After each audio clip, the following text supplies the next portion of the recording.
We're recording.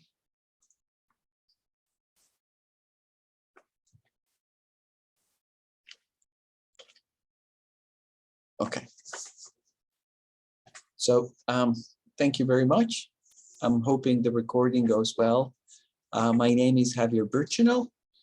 I'm in economics at the University of California in Santa Barbara. And today I want to talk a little bit about disease and economic development. I appreciate the opportunity to be here. Although it's a remote talk, I'll do my best to try to communicate the key highlights. I'll try to summarize some of my work and give you sort of a perspective on this broad general sense of disease and differences in terms of economic conditions between countries.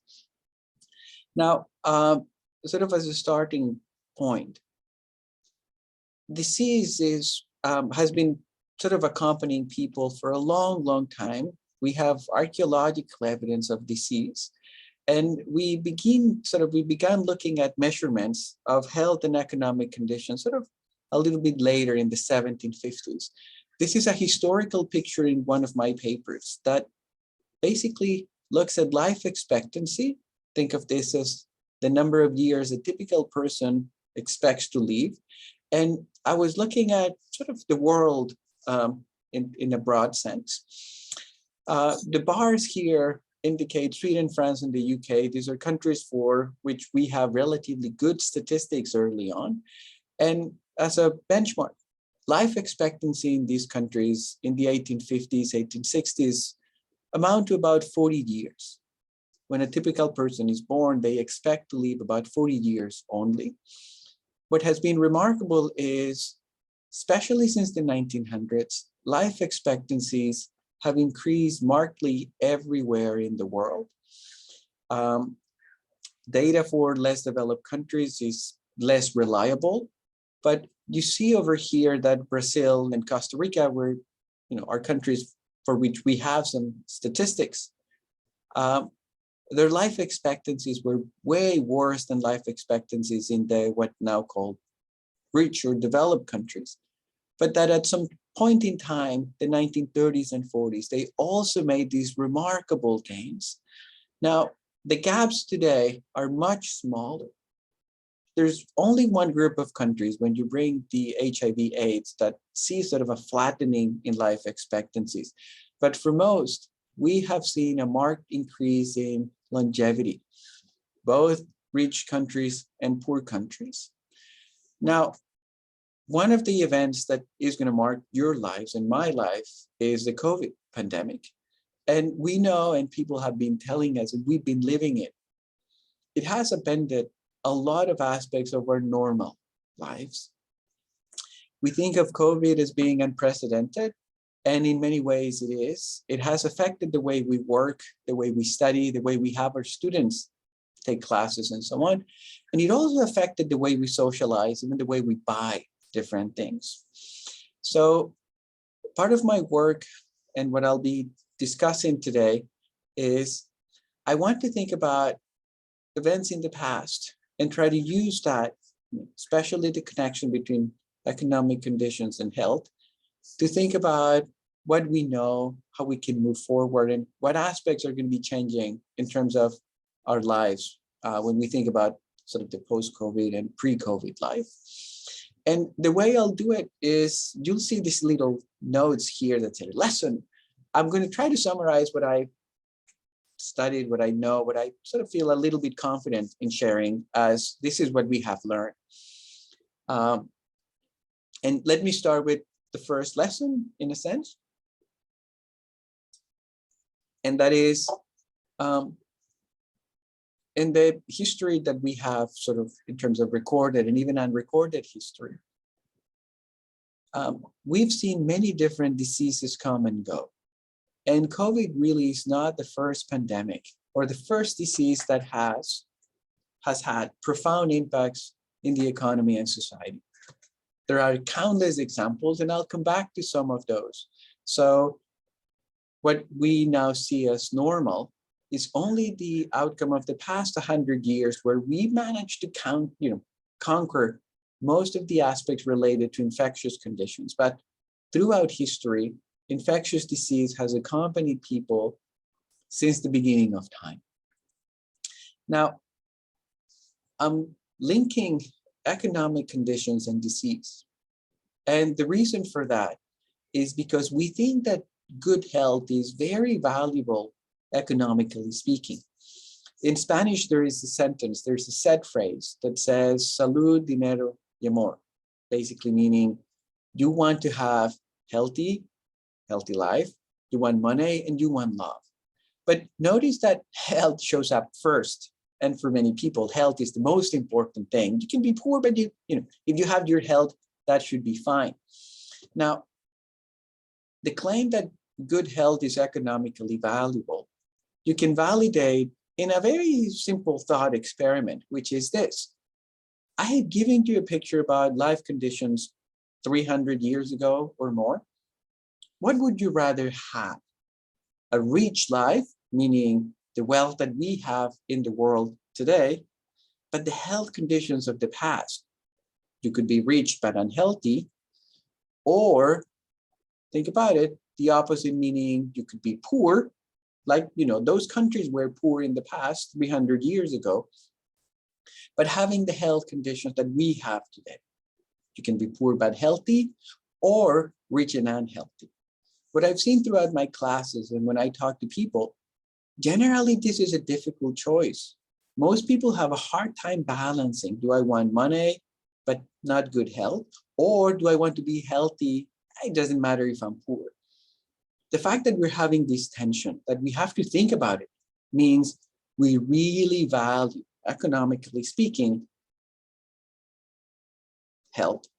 And we see those trade-offs, right? We see that if you want to be compensated for small risks of death, and sorry about the typo, you want to get extra funds. If you are into risky occupations, they have to pay you more.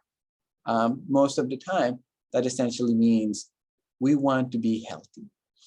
Now, we know that health has changed dramatically throughout the course of economic development. There are several questions that come up about this. First, was good health essential?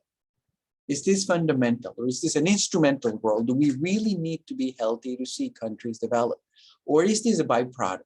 It's just, you know, which one is first? We have studied those aspects considerably. And as a summary, I'm just going to say, well, when we think about health, or when we think about communicable diseases, these are mostly the conditions that I'll be discussing today. We tend to think about disease from a biological perspective. Why? What do I mean by a biological perspective? Well, any form of infectious disease reduces the energy available for work, study, and even physical growth. Some populations around the world are stunted because they were exposed to heavy pathogenic loads early in life. The higher exposure, the more energy goes into fighting that disease, and of course, the less energy for physical growth.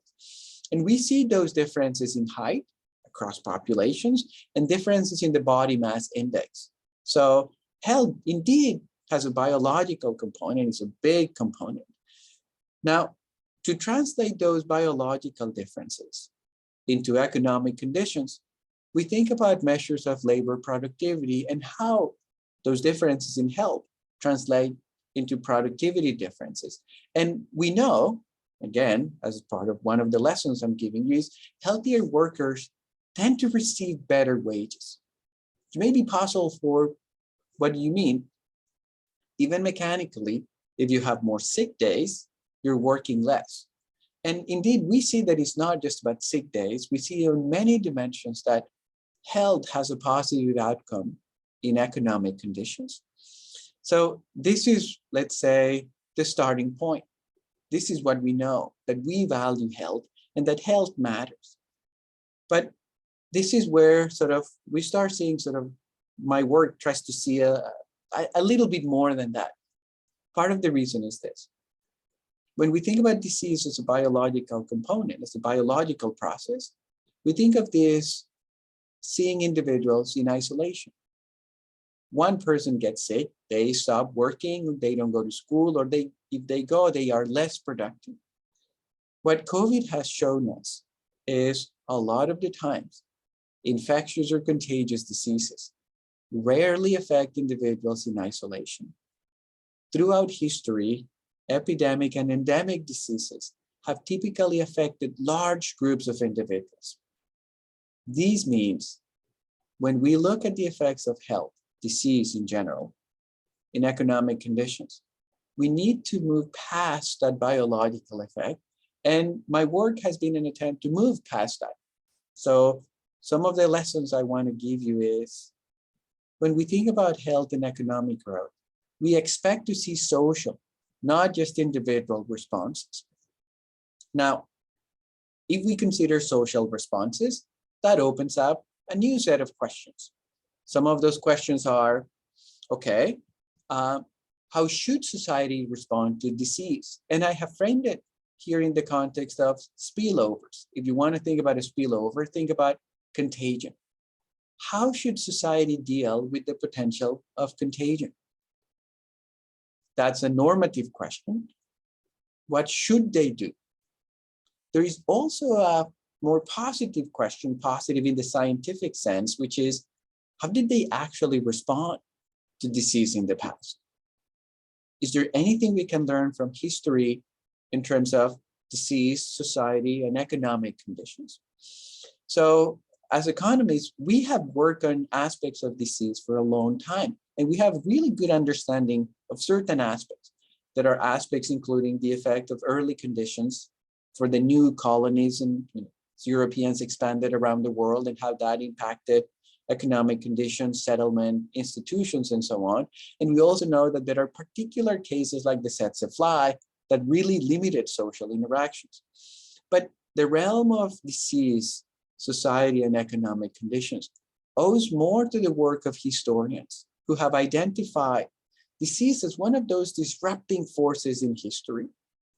There are many examples beginning with Thucydides. And the discussion about the Peloponnesian Wars, remember, this is the time when Athens is at its peak. Socrates, who was a soldier in that war, talks about all these aspects. But at that time, there's epidemics that sort of balance or change the balance in terms of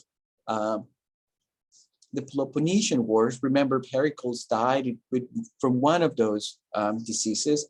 By the time Aristotle comes, Greece, the golden age has fallen and we're already taken over by the Macedonians. So Thucydides basically recognizes at that time that disease played a fundamental role in the balance of power of those societies.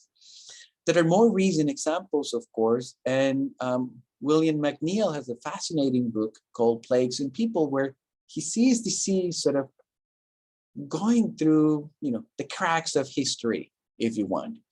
So my work in this area basically thinks about disease and how society is organized in terms of production and exchange. Remember, the way we view how we produce or how we trade. And even before we get to the historical context, COVID has done a lot in terms of these social tensions. Why?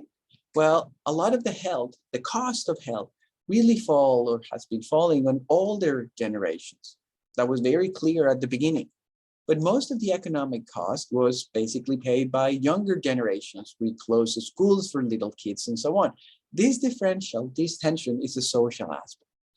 Now, when you think about society, moving from the individual to the social world,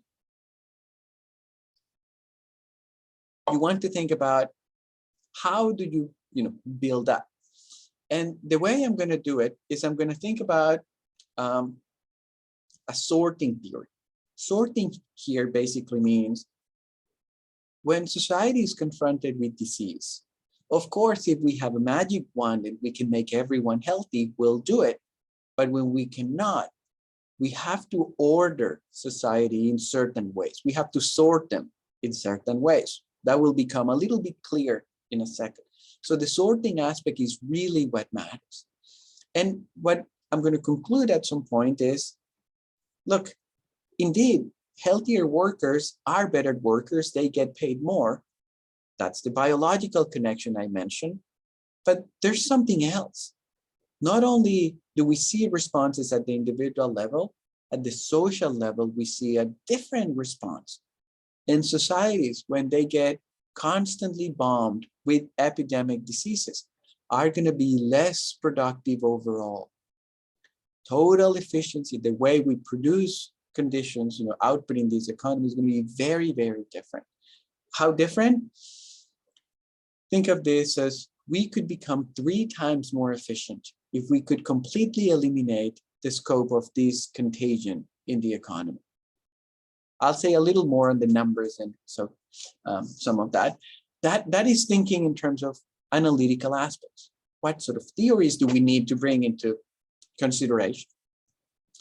At the end, in a couple more minutes, because I'm not going to go into the details of the theory, they are available in some of my work. I'll try to think more about the historical perspectives.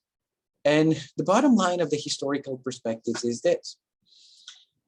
There are some subtle and some not very subtle ways in which societies in the past have tried to sort healthy and diseased people, in which the sorting that I mentioned in my theory plays out. That's what I'm going to call social segregation by disease.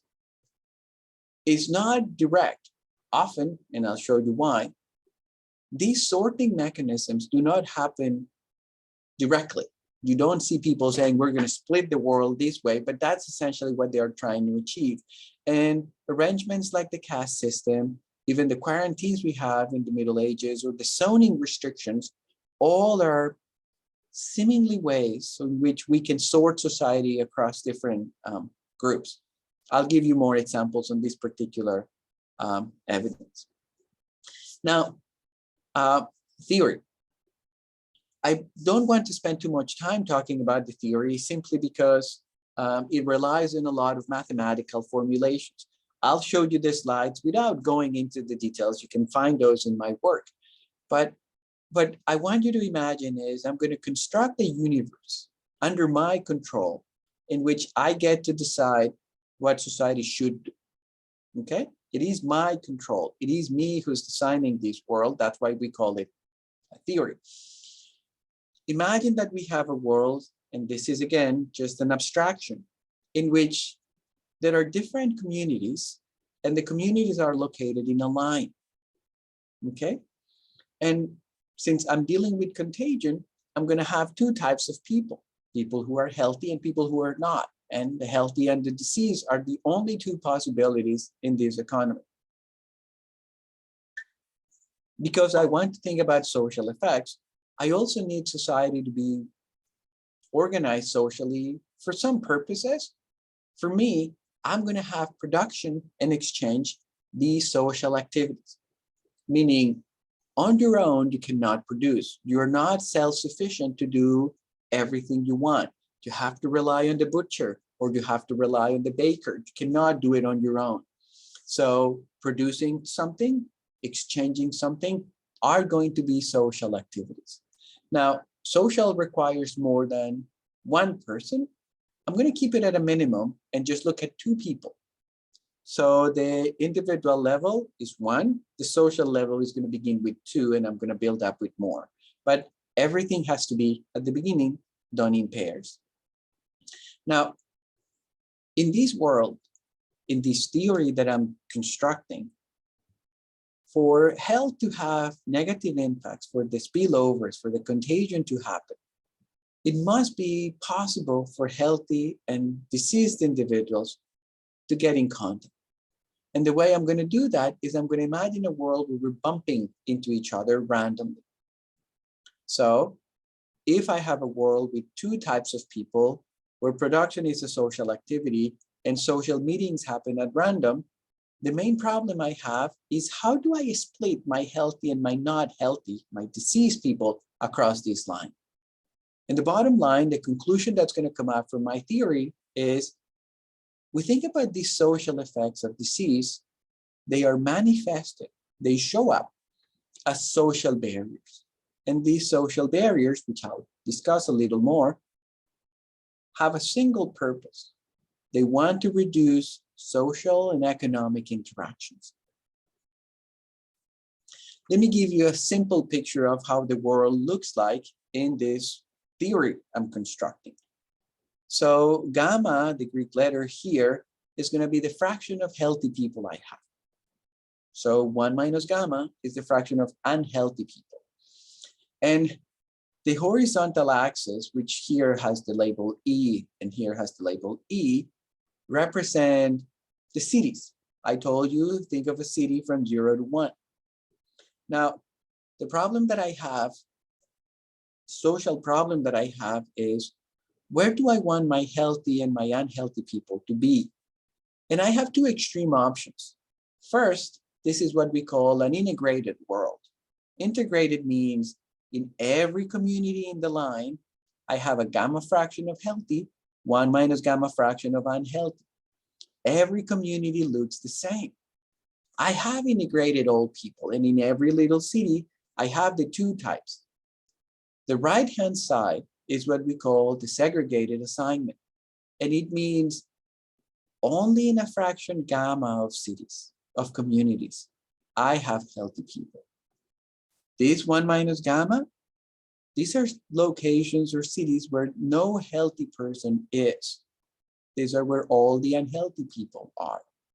Notice that the areas are the same, right? Whether you are integrated or segregated, you still have to put gamma persons somewhere. Here, you just bring them together, whereas here, you spread them apart. So you want to think about integrated worlds where the positive and negatives of any battery sort of get together. Here, where they repel completely. There's a way to explain that in the context of production through concepts based on concavity. I'm going to skip that discussion, but you see this picture as a way of constructing what happens if I form pairs one way or another. And there's a little more theory in the paper basically representing these aspects. As I said, I'm not going to go into the details of that mathematical formulation. But I will go back to the lesson. And the lesson is, in this world, the total amount of goods that I can produce and the total amount of goods I can get in exchange depends on where people are. It depends on the sortings of individuals. It also depends on how severe the disease spillovers are. If contagion leads to very different effects, you get very different outcomes. Now, I can create a rank for these conditions. Okay, and the work that I've done includes those conditions. But I'm always going to see that in order to prevent the spread of disease, I'm going to sacrifice some efficiency. I'm going to end up losing some output just to the extent that I can keep my people healthy, socially speaking. And that's sort of the lesson that I have. Now, it's always interesting to try to quantify those effects. How can we do it, right? So remember that the way we try to quantify the effects of vaccines, for example, was, let's take a population, split that into two, give the vaccines to one group of people, the treatment, placebo, to the other group, and let's see how they perform right after. Well, we've been lucky because there are some experiments that do that in the context of disease. So Ted Miguel and Michael Kremer, they created a randomized controlled treatment paper, like what we do with the vaccines, but they did it for the treatment of parasitic infections in Kenya. Now, if I, what we call calibrate, if I build on my theory, the experiment they have conducted, what I see is the extent of these diseases below, the extent of contagion, leads to productivity gains, if I can remove that effect, of an order of 3. Think of this as when you are healthier, you're a better worker. Fine. When the whole economy is healthier, the whole economy is way more productive. And those productivity gains are large, almost as important as the gains we would have from higher wages. So in a sense, all I'm trying to say is disease has a big impact on economic conditions. And that impact is basically extended way beyond the simple biological links we conventionally consider. Now, that's a normative question in a sense, is based on the idea that I could remove people from one place and put them in another place. Of course, we cannot do that. It's not at our disposal to just, because in the concept of aggregate worlds, we cannot just go to a country and say, let me spread, half of the people here or there. Now, what I will do in the rest of the talk is I'm going to try to bring some historical perspectives on the importance of disease for economic outcomes through the lens of historians. And the first step in my discussion is to recognize that for a long time, disease has been seen as something supernatural. What you see in this picture is, this is Job from the Bible, who was afflicted with many conditions. And the way we perceive disease was as if something bad was given to that person. A scientific understanding is really, really new. So that's why we don't have these direct links. We have to read between the lines. And William McNeill has read a little bit. I'm going to build on his work. So the discussion that follows is not about how would society respond to more spillovers, but how did they actually do? How did they actually try to counter those negative effects of having too many unhealthy people roaming around with the potential of infecting others? So my claim is we have seen so many barriers, social barriers connected to disease. And some of those barriers have taken the form of stratification in a caste system, a quarantine restriction enforced by legal means, zoning in organizations and cities, and other exchange arrangements where the contact between buyers and sellers has been extremely limited, almost non-existent, and in some cases actually non-existent. And I'll look at some of these aspects both in terms of distance, social, temporal, and geographic, as I'll show a little bit later on. So bottom line, there are some ways society finds to separate healthy and diseased individuals to try to avoid interactions between them. This is nothing different from the type of isolation we experienced when we were dealing with COVID. So the principle that the theory says is the key social response to disease is distance.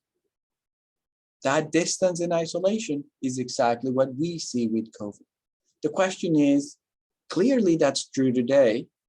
How about the past? How have they done it in the past? So the social arrangements that I'm going to consider, all in common, have the notion of distance. But distance was differently interpreted in different settings. I'm going to look at settings where the key separation was interpersonal, in what we call social distance. I'm also going to look at settings where the separation is spatial. It's about geography, or even temporal separation. So I'll run through some of these arrangements, and each of them are interesting, and I'm hoping to build more on them. The reason why I want more is because individually, they would not help you see the merits of this separation of distance, of introducing distance in the social world. So you may need more sort of, the common denominator, if you want, or the Venn diagram of these arrangements to really see that behind them, disease is the driving force. Now, there are some arrangements, social arrangements, that are clear in the sense of they want to separate society. Perhaps the canonical example that some social scientists have in mind is the caste system. And in the caste system, which is mostly concentrated in India, though not exclusively, we want to divide society across groups. Now, the division of society is based on separation. Separation connected to direct and indirect contact. Physical, directly in the same room, and indirectly in examples that I'll show you in a second. But it's not just about separation, it's also separation driven by the division of labor. Separation according to occupation, if you want. The Brahmins at the top, they engage in particular occupations that the Kshatriyas are not and the Vaishyas are not. When we think about the bottom in the social hierarchy, is either manual labor or individuals that have been cast outside who are in charge of particular tasks that are going to become interesting for the theory I'm developing in a second. Why? Well, we tend to think of this social hierarchy as being organized in terms of pollution and purity, basically principles of we want to minimize social pollution. That's what we consider that as a pollution line. Now, we tend to think of people even outside of that system with the idea that even the physical presence creates some form of pollution. Notice that one of the interesting aspects of the caste system is pollution basically is organized along production lines. We are not self-sufficient to carry some of these tasks like animal skinning, cleaning and leather work, scavenging, cleaning the streets, removing corpses and sewage. What we do, every society has to take care of these activities. The way we do it is essentially we try to find a group completely out of the system to take care of these aspects. Now, McNeill, in the book that I mentioned, conjectured that caste and that hierarchy was a way to protect some groups in society from the negative spillovers. He talked about populations migrating from relatively healthy places to the more sort of inhospitable environment in the Indus Valley, where people already were familiar with some of these local infections. And these taboos, this limited contact, was essentially an epidemiological response to say, look, this is an environment with a lot of potentials for spillovers. The more contact we have between healthy and disease, the more the disease will spread. Let's see if we can minimize that contact by these social rules. Now, of course, that was a conjecture. We now have more evidence, even in terms of genetic differences across populations, that basically argue or sort of are in line with this notion that a separation can help deal with spillovers with trying to keep certain populations away from disease. We even see that affecting the immune system for particular geographic areas that are separated by caste. This is a mitochondrial DNA study. And some social scientists have gone even further to talk about the parasite or parasite stress theory of human values. The idea being disease is a powerful force in shaping the social world, in creating distance across populations. Now, before I leave the caste system, one of the particularly interesting aspects is the regulation of physical distance is not legal. It's not enforced by legal norms. It's enforced by social norms. These are social sanctions that say if you deviate from this rule, you're going to be punished. But there is no legal authority that comes to you and tells you this is how we should separate society. This is important. Why? Because in fact, legal aspects now go completely against. We're trying to dismantle the caste system, and that has proven to be very, very difficult. Now, it wasn't the only way to introduce distance. That's an interpersonal distance. I want to remove physical contact. There are certain groups in the caste system we call chandals, for example, those who take care of corpses. They cannot be in the same house as some of the Brahmins. They cannot be in the kitchen. And that separation is really critical. It's distance at its best. But it's not the only one. And one of the curiosities for people who study economic development, like me, is when you look at the world and look at tropical places, think about Latin American countries, often what you see is populations are heavily concentrated in the highlands, not in the coastal areas, but high in the mountains. There is a list of cities here, capital cities in Latin America, in some capital cities in sub-Saharan Africa, with their altitude. So Bogota is almost, 2,600 meters above sea level. That's relatively high altitude. La Paz, which is one of the capital cities in Bolivia, is even higher, is 3,600 meters. That's very, very high altitudes. But it's not exclusive to those places. This is true also in Ethiopia and many other cities in sub-Saharan Africa. I depicted here pictures about Bogota. You can see this is relatively high. And this is Machu Picchu, which is even higher. I don't think I have listed Cusco, but it's also 3,300. So it's relatively high in the mountains. Now, what is peculiar about this distance is a lot of the times, and this is true for historians, this is the Cusco, the Machu Picchu is quite close in terms of altitude. The settlements at high levels often responded to disease environments that were very inhospitable in the tropical places. The reason why populations moved up, both in places like Mexico City, Bogota, Quito, in the Andes, is because the jungles or the coastal areas had very heavy disease loads manifested by pathogens. Now, we know that those settlements happened in the past. Even before the Europeans went over the New World, those populations already were living in the highlands. So that's in part the way we think about it as a response to diseases below us. We want to introduce a notion of distance that is not interpersonal, is a geographic distance. I want to move away from the areas that are exposed to heavy disease loads. The Incas, for example, when they try to colonize the lower areas, low altitudes, they couldn't do it persistently. They had to rotate their soldiers every 2 months because it was just too deadly. Now, they wanted to go to the lower areas because they were good for growing certain crops, coca in particular, but in the jungles, in the lowland areas, leishmaniasis made permanent settlements extremely difficult. How did the Incas deal with the problem?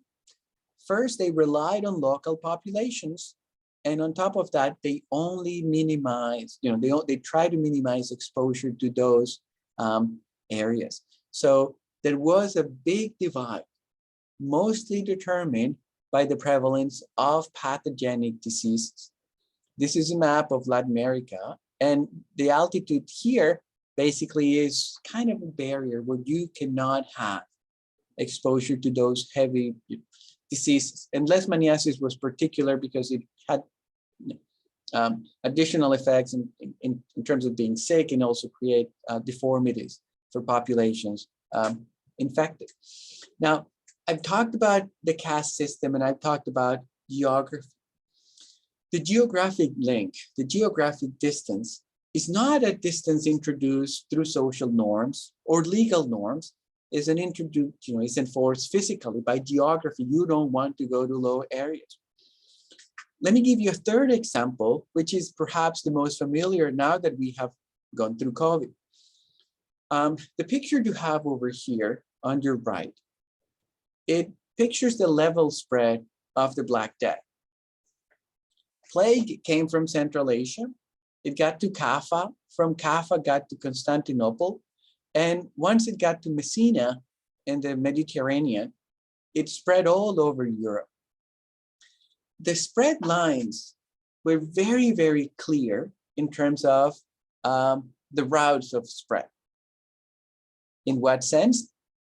It was very clear, even though the understanding of the disease was non-existent, that somehow sailors and ships were coming into ports carrying pestilence, carrying the disease. And cities, especially in the ports, had to decide how to counter that deadly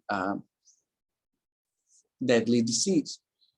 It was so deadly that we estimate that between 1/3 and 1/2 of the population in Europe died as a consequence of the Black Death. What was interesting from the perspective of the theory that we're building the way we're thinking about disease and economic development. The enforcement of distance was entirely done through legal means. Quarantines were enforced by the state. They were not social norms. It was the state with an authority that comes to you and says, I need you to remain in the port. You cannot dock, you cannot be in the city for at least 40 days. They were inspired as preventive measures coming from biblical times. But the idea was, I want to separate people. Now, it wasn't only that it had a legal basis, it also separated people with the potential of the disease. And this is something we have seen through COVID as well. Why? Because the separation we have is not just the people who are infected. Even when you're not, you need to keep your distance, 6 feet that people have tried to introduce to the US and so on. It doesn't mean that it's only applying to people who are sick. People or cargo had to both remain at bay. Now, it wasn't only about keeping that distance. Over time, and this is, according to some people, part of the success in public health, a lot of additional aspects came into the picture. Aspects like bills of health. We want to make sure that if you're leaving port A to go to port B, no population in the boat is sick. We also want to find the cases of people who are sick and we want to persecute them. Of course, what these did at some point is created a lot of unnecessary segregation. I'm gonna, if I have time later on, talk a little bit about this in the context of false alarms. But it created a lot of separation. Now, it is interesting that we had no understanding of disease. The theory prevalent at that time, the miasmas theory, was essentially that something in the air was causing disease. But the spread was so clear along trade lines, the maritime lines, the port cities, that it was really clear that there's something in the boats that is driving infection. Later on, these measures were implemented on a broader scale, and Birchenall, the French historian, argued that a lot of the success in the control of the plague in Europe has to do with the notion of a quarantine. Plague disappeared from Europe in 1720s. That's the first coastal city, Marseille, who got an outbreak of plague. London had the plagues in the 1660s, and that was the largest the last case in Europe. Other places like Egypt kept dealing with plague for a long, long time. Napoleon, when he got to Egypt, he witnessed massive outbreaks of plague. Same thing in Istanbul, and the Islamic world also, in the Muslim world, had massive outbreaks of plague at a time where Europeans were not. And some people credit that to this notion of distance. I'm running out of time, but I'll give you just 2 more examples very briefly. Remember that the notion that I'm trying to introduce here is societies, when dealing with disease, have to find ways to separate the healthy and the unhealthy. The caste system did it through social norms. Certain tasks are considered to be polluting, and we're going to keep them at bay. High altitude cities did it by moving settlements up the mountain so you don't get to see the vectors that transmit the disease. Quarantines did it by introducing temporal separation between potential carriers of disease and the uninfected populations. In more recent times, cities had similar problems as those problems we had in the caste system with disease and the pathogens spread by vectors in the tropical world, or the arrival of plague in Europe. It just happened to be of a different nature. And they happened because cities were confined spaces. And that created a lot of opportunities for contact between healthy and unhealthy individuals. Zoning, which basically restricts the organization of society, was part of a response to try to separate all the industrial production, the commercial zone, and the residential zone in different ways. This is a public health response, which, as the case of quarantines, is based on legal authority. it is a form of permanent quarantines because you cannot have a meat packing plant in the center of the city if the populations are living around it. That was a social response that sorted production according to areas far, far from the city. I don't want to go beyond my 45 minutes. So in the last couple minutes, I'll just introduce another mechanism that deals with separation in a geographic sense, but it does not deal with production directly. And this is familiar to all of us who study social arrangements. We know what markets look like. And in colonial times, for example, colonial markets were simply arrangements in the center of a town. This, I think, is Manila in the Philippines when it was under the control of Spain, where individuals from all over the place come down, do exchange, and leave, go back to their homes. But in Central Africa, during pre-colonial times, trade looked very, very differently.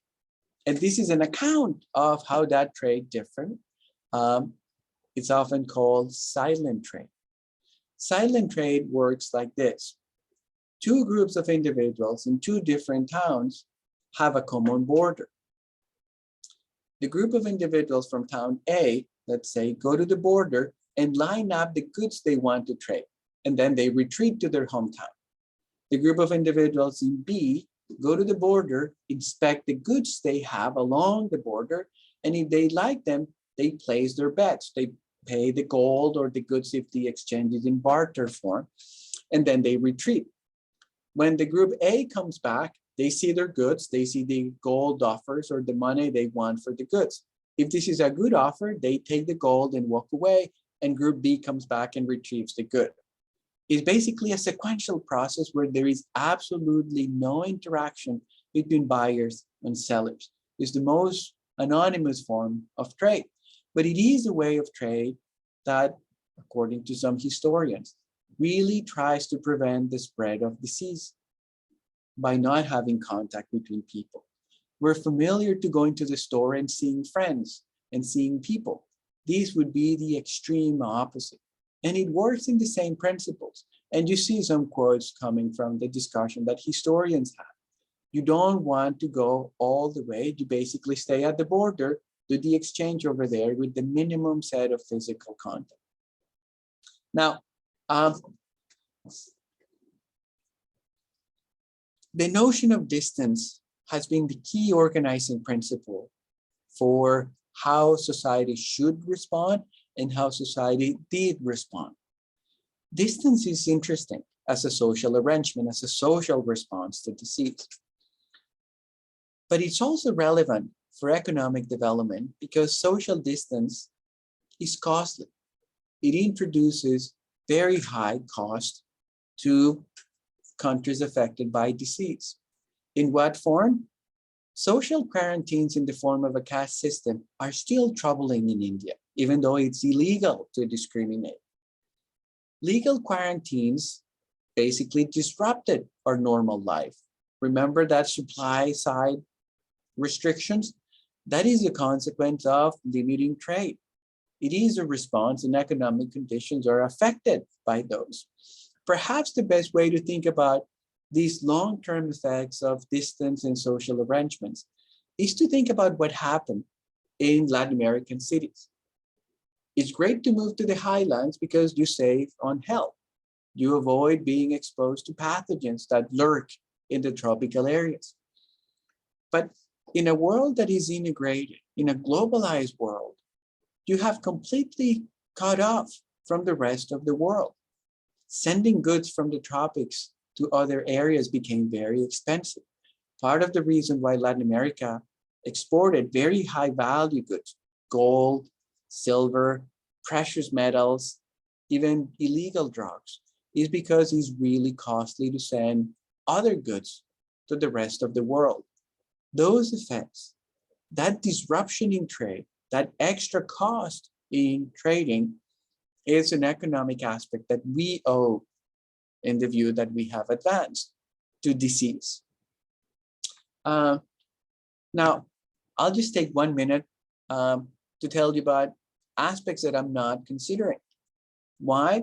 Well, I've told you that society tries to separate people according to their health status. And if we could see individuals and know exactly how healthy they are, this would be a trivial problem. Are you healthy? Perfect, come in. Are you not? Stay there for 40 days or don't come in at all. But most of the times, identifying who is healthy and who's not is not that possible. We often face a signal extraction problem where we really need to read a sign, disease sign, to understand who's healthy or who's not. And when we have those, what I call when it's uncertain, we often tend to implement a better safe than sorry approach, which means we tend to be very cautious and segregate more than necessary. We tend to exclude more people than what it has been unnecessary. That often creates a lot of prejudice. And we have seen prejudice happening against Jews during the outbreaks in the Black Death. You've seen prejudice against Asian populations with the emergence of COVID.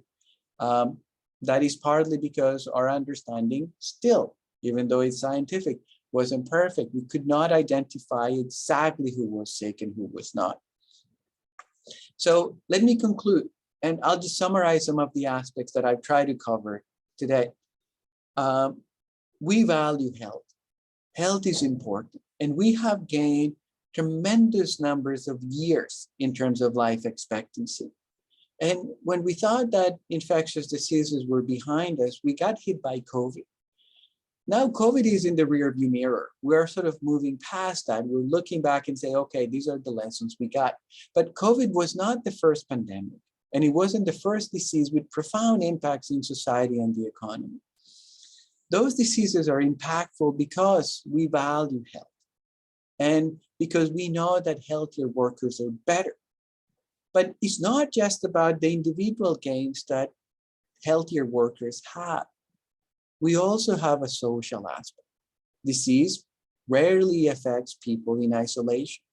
We often see social responses in the form of social barriers that try to introduce distance. Distance in the form of social stratification, temporal separation, or even physical restrictions between centers of production and population. That social distance is costly. It matters. It leads to permanent settlements far from the coast in the case of tropical areas. And if we had a perfect understanding, we would avoid some of the mistakes. But because there is uncertainty, we always have to deal with social separation in the risk notion of we may be making a mistake. It just happens to be better safe than sorry to be extra careful, but just separate even people who have no symptoms. That's what we have done in most of these cases. Thank you very much. I appreciate the opportunity to tell you a little bit about my work in the realm of disease and economic development. I think I went over for a couple of minutes. I apologize for that, but thank you again. Bye.